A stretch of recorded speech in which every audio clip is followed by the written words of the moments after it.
என் சுவாசம் ஒளிவரை உன்னை ஆராதிப்பே.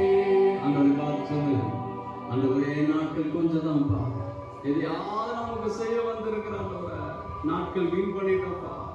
எஞ்சிருக்க நாட்கள் உமக்காய் நான் பவுலை போல பேதுரு போல உடனே அர்ப்பணிக்கிறேன். அப்படி எதையாவது இந்த நிருபத்தில் என் பேர் வரலாண்டவர எனக்காக இது செய்தா என் பரலோகத்துக்கு வந்திருக்கிறான்னு சொல்லி நீர் என்னை பேர் சொல்லி அழைக்கிறாண்டவரே சொல்லவே கண்களோட சத்தத்தை உயர்த்தி என் நாட்கள் முடிவரை என் ஜீவன் என்